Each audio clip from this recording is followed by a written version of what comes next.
The 3 points of Luke chapter 12 verse 4 to 8. Ang pamagat po ng ating pag-aaral, much given, much required. And our text says, for everyone to whom much is given, from him much will be required.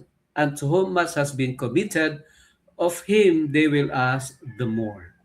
Tayo po ay nabubuhay sa sanlibutan na kung saan ay pinagdiriwang ang mga pribilehiyo ng lahat ng tao at ipinagdiriwang ang bawat tagumpay, success, and achievement. Kaya nga po, maraming mga tao ang nagsasabi ay ano po, karapat dapat akong tumanggap ng anumang mga bagay. What do I deserve? Pero sa bayan ng Diyos, iba po ang tanong. Hindi po, what do I deserve? Kundi, what has God entrusted to you? Dito po sa talatang ito, ano po, sinasabi ng Panginoon ang isang parable tungkol sa isang tapat at hindi tapat na katiwala. Itinuturo niya that every servant will one day give an account to the master.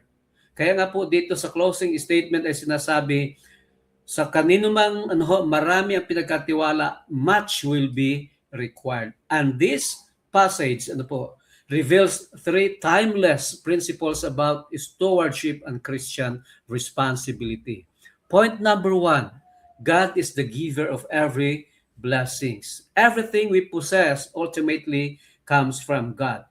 Madalas iniisip natin pag sinabing blessings, financial lang, pera lang.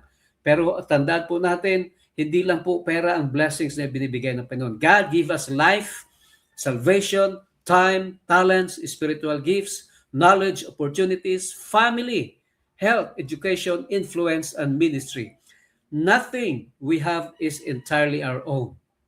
Kaya nga po, James reminds us in James chapter 1:7, sabi niya, every good and perfect gift is from above. Example po niyan si Solomon.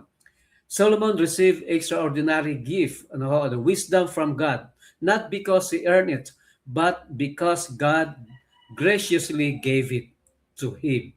Imagine, ang isang bank manager, pinagkatiwalaan ng milyon-milyon mga ng salapi, milyon-milyon pesos ng mga depositors. The money does not belong to the manager or even to the bank. They were just responsible for managing it wisely. Likewise, God has entrusted resources, abilities, and opportunities to each one of us. Kaya nga po, ang dapat nating itanong sa ating mga sarili, what has God entrusted to me? Ano ba ipinagkatiwala sa akin ng Panginoon? Am I grateful for His gifts? Tayo ba nagpapasalamat sa kaloob ng Panginoon sa atin? Hindi lang pera, ha? Kundi lahat ng mga binanggit natin kanina. Hindi lang pera. Do I recognize myself as a steward rather than owner? Tandaan po natin, kaibigan, everything we have is a gift entrusted to us by God. Point number 2, every blessing carries responsibilities. Sabi nga po sa talata, much will be required. God never gives without purpose. Tandaan niyo po yan. Hindi ipinagkakalob sa iyo ang anumang meron ka ngayon nang walang layunin. Every gift carries responsibility. Knowledge should produce wisdom. Blessing should produce generosity. If you are blessed, share. Leadership should produce service. If you are given leadership, maglingkod. Spiritual gifts should build the church, not tear the church. Jesus never measured success merely by what people possess. He measured faithfulness by how they use what God entrusted to them. Ang example po niyan ay si Moses. Moses received the privilege of leading Israel, but the privilege also carried enormous responsibility. The responsibility, he was called to shepherd God's people with humility and obedience. Katulad po ng isang teacher. A teacher who receives gifted students has greater responsibility to teach them well.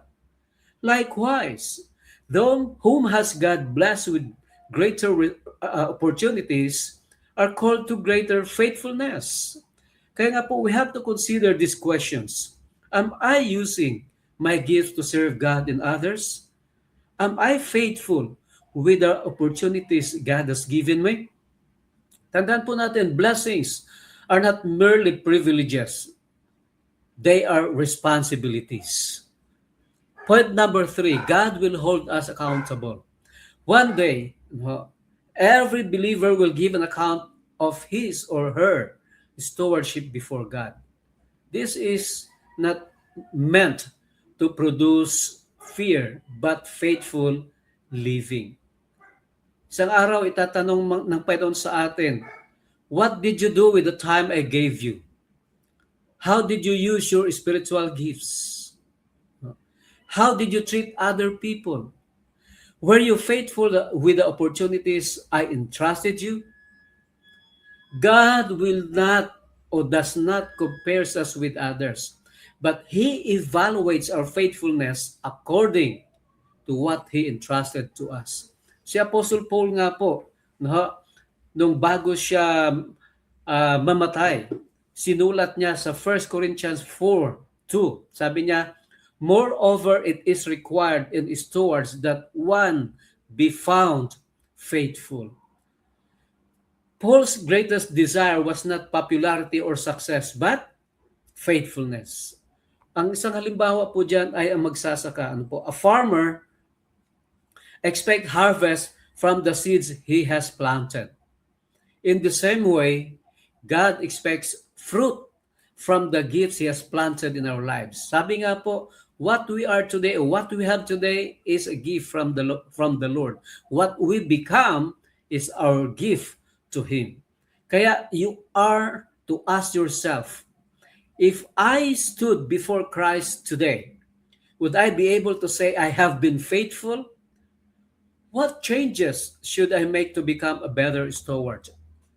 Kaya nga po, kaibigan at kapatid, it reminds us that God rewards faithfulness, not merely ability or success. So, Luke chapter 12:48 reminds us that God's blessings are not ends in themselves. They are trusts placed in our hands for His glory. So whether we receive much or little, no, maaaring marami o kaunti man ang tinanggap mo sa Panginoon, our calling is the same, to be faithful. So the question is not, how much do I have? The greater question is, what I am doing with what God has entrusted to me.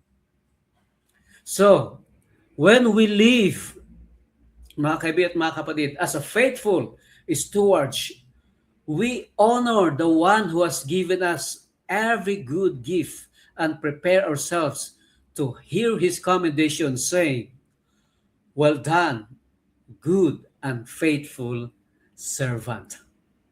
God bless you.